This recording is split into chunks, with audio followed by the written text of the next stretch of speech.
안녕하십니까. 슬로우파이의 해리맨입니다.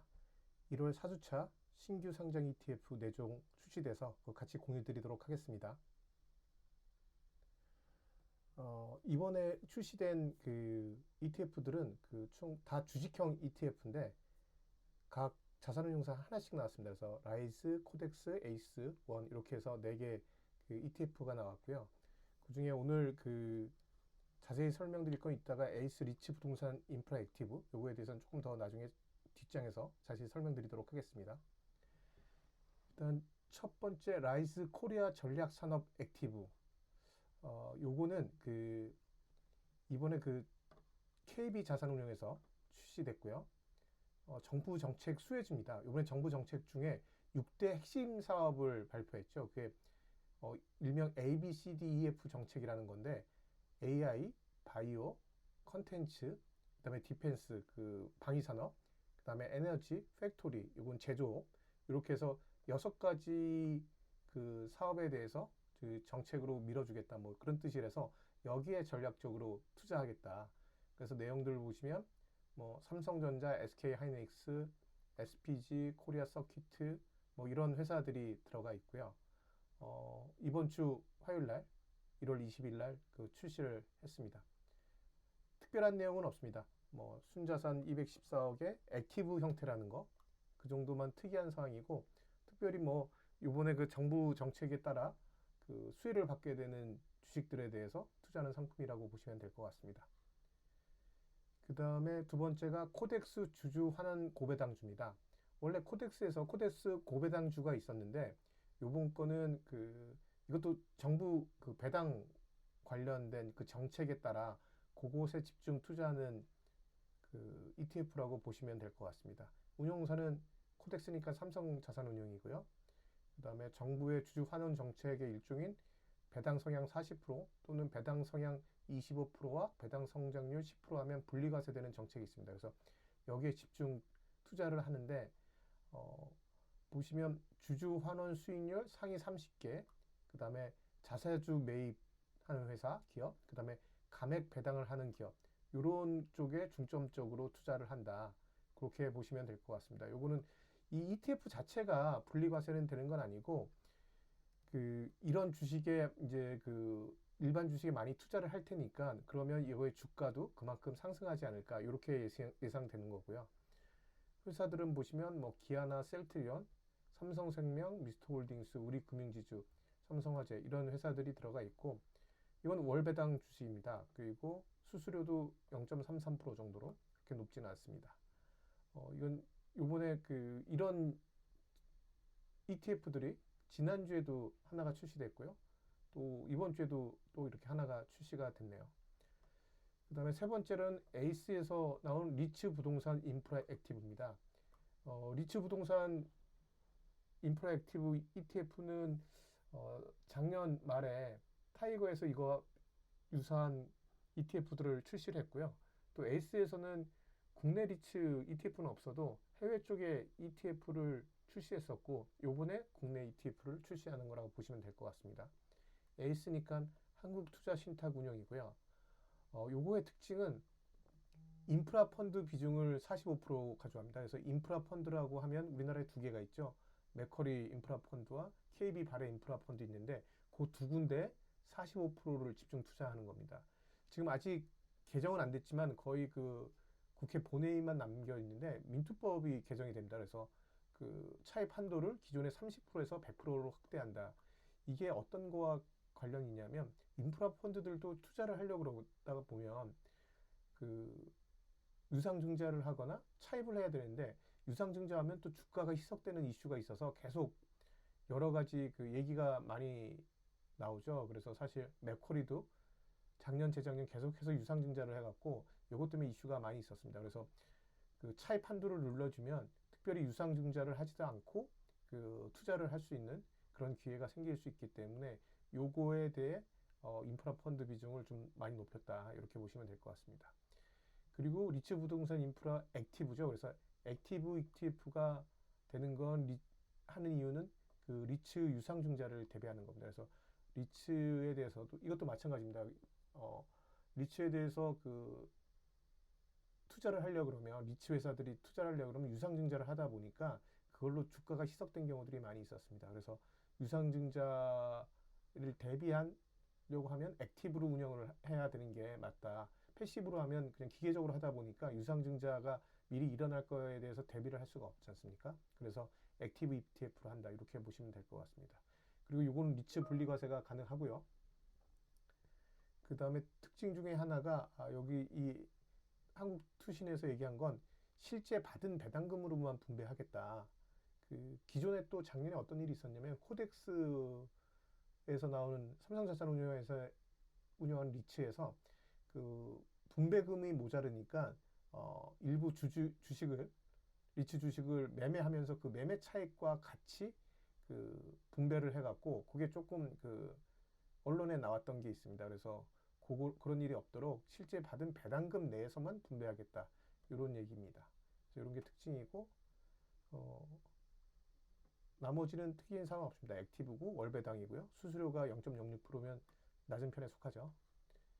그 다음에 마지막으로 원은 우리 자산운용 그 심볼인데요. 그래서 원 초대형 IB 금융지주입니다. 이건 우리 자산운용에서 나왔고 지금 정부가 자본시장 선진화 정책을 많이 하고 있지 않습니까? 여러 가지 법규도 개선하고 있고 한데 그 중에서 뭐 자본시장 선진화를 하다 보면 결국 이 초대형 IB나 금융지주들이 해야 될 일들이 많이 생겨요. 그래서 IPO나 M&A, 뭐 기업 자금 조달, 대체 투자 이런 데서 이 정책의 수혜를 볼 수가 있는데 그런 정책의 수혜를 볼 수 있는 회사들은 사실 정해져 있죠. 그랬고 대형 IP를 가지고 있는 대형 은행과 그 다음에 금융지주 여기에만 10개에 집중해서 투자를 하겠다.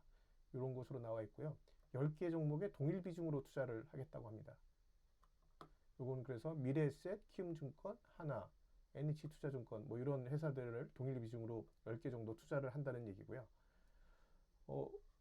나름 다 또 트렌드에 맞는 것도 많습니다. 그래서 사실은 정부 정책과 관련돼서 라이즈 코리아 전략산업은 정부 정책 6대 핵심 사업과 관련된 거고 코덱스 거는 정부의 배당 정책에 관련된 거고 그 다음에 원은 그 자본시장 성진화 정책에 발맞추어 되어 있는 거고 리츠는 지금 조금 전에 이야기한 인프라 펀드에 대한 민트법 개정도 있고 하반기에는 또 리츠도 그 배당주처럼 분리과세한 정책을 추진하겠다 이런 게 그 지난주 기재부에서 나왔죠. 그래서 아마 그런 또 효과도 있을 것입니다. 그래서 4개 다 그 정부 정책과 관련돼서 조금씩 수혜를 받을 수 있는 ETF들이 나왔다고 보시면 될 것 같습니다.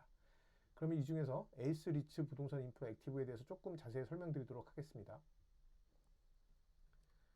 우리나라의 대표적인 리츠 종목을 가져왔는데요. 국내에 투자하는.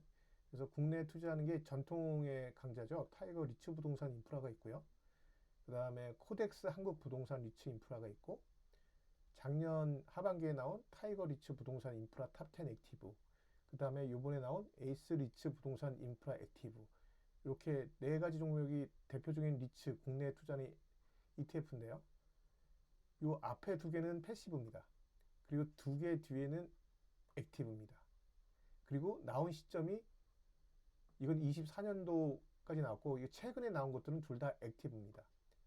이 액티브를 한 이유는 앞에서도 말씀드린 대로 리츠 회사들이 유상증자를 하다 보니까 거기에 패시브 ETF들이 적절히 대응을 못했다 그런 얘기들이 계속 도니까 그런 거를 액티브로 해서 자산운용사에서 좀 걸릴 수 있고 대비할 수 있겠다.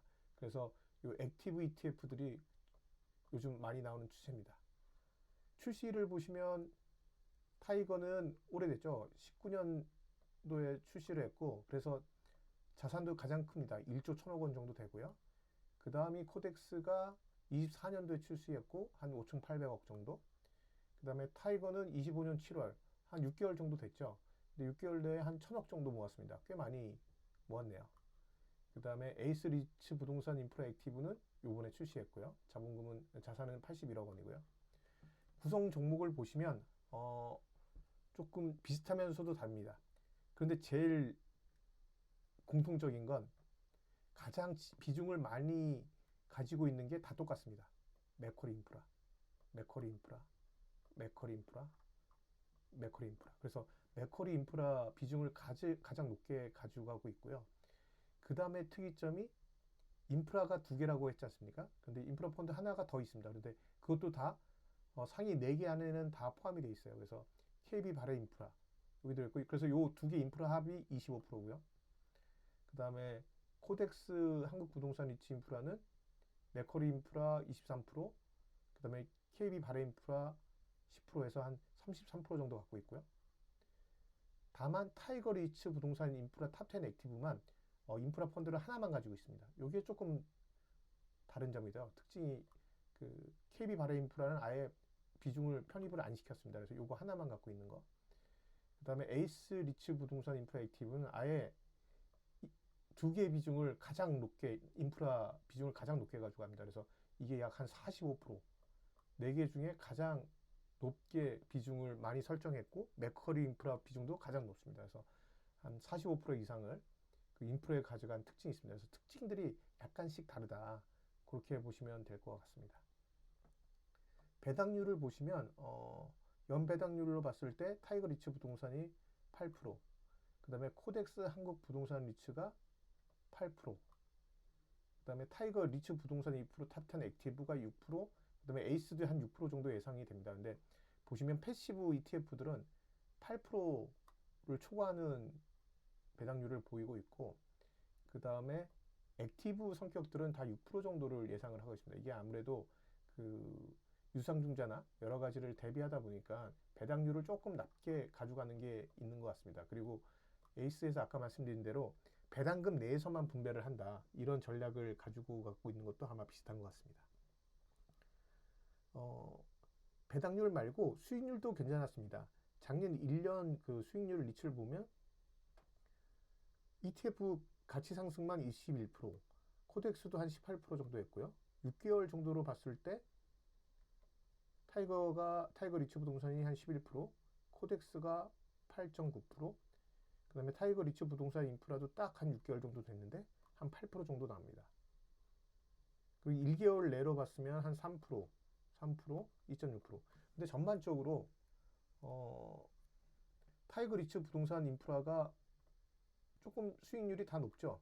배당률은 얼마 0.07%니까 거의 대동소이하다고 본다 그러면 수익률은 2, 3% 항상 그 연이든 6개월이든 타이거 리츠 부동산 인프라가 제일 높고, 타이거 리츠 부동산 인프라 탑10 액티브는 조금 수익률이 떨어집니다. 계속 떨어져요. 6개월에서도 뭐 코덱스와도 0.9% 차이 나지만 타이거 리츠 부동산 인프라는 3% 이상 벌어지네요. 6개월인데.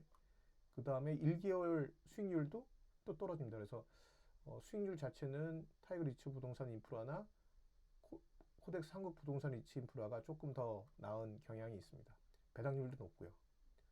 리스크가 좀 있어서 그렇지 유상증자나 이렇게 되는 거에 그만 아니라면 사실 수익률이나 배당률은 이쪽이 월등히 높지만 리스크를 조금 해칭하고 싶다, 그러면 액티브 ETF로 가는 게 맞지 않을까 생각합니다.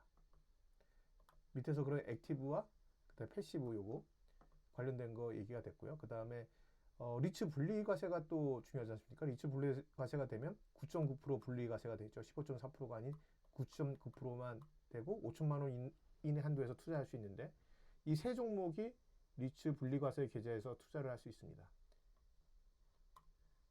요 타이거 리츠 부동산 인프라 빼놓고 국내 출시된 것 중에 요 세 개가 그 분리과세 될 수 있는 종목들이니까 이걸 뭐 나눠서 투자하는 것도 하나의 방법일 수 있을 것 같습니다. 보수는 사실은 다 그렇게 높진 않습니다. 보면 그 코덱스가 0.09로 조금 높긴 하지만 다 0.1% 아래고, 그래도 액티브 두 개가 0.06%입니다. 이건 총 보수율이고요. 이건 실질 그 실보수는 조금 그보다 높겠지만 아직 에이스는 나오질 않아서 일단 총 보수 기준으로 그 수수료를 한번 체크해 봤습니다. 어떠십니까? 요번에 나온 에이스 리츠 부동산 인프라 액티브가 작년 연말에 나온 타이거 리츠 부동산 인프라 탑10 액티브와 사실 대동소이합니다. 거의 다른 점은 없고, 구성 종목에서만 인프라를 강조했는지 아니면 이 리츠를 더 강조했는지 이 정도 차이 빼놓고는 두 개가 다 대동소이합니다. 그래서 여러분들 보시고 한번 투자 솔루션을 챙겨보는 것도 방법이고, 저는 사실 기존에 이거를 투자를 하고 있었고, 코덱스도 투자하고 있었고, 타이거 세 개도 다 투자하고 있었는데, 저 같으면 타이거보다는 이 타이거 리츠 부동산 인프라 탑10 액티브보다는 에이스 리츠 부동산 인프라 액티브가 조금 더 관심이 가긴 합니다. 조금 더 지켜봐야 되겠지만, 수익률, 뭐 배당률은 안정적이게 유지하기 위해서 뭐 리스크를 감안해서 한다고 해도 수익률 자체도 계속 떨어지고 있거든요. 그래서 새로 나온 그 에이스께 그 어떤 성적을 보이는지에 따라 조금 뭐 갈아타거나 아니면 이쪽에 추가 투자를 한다거나 하면서 조금 지켜볼 생각입니다. 오늘은 여기까지 말씀드리도록 하겠습니다. 슬로우 파이어의 헤르민이었습니다. 감사합니다.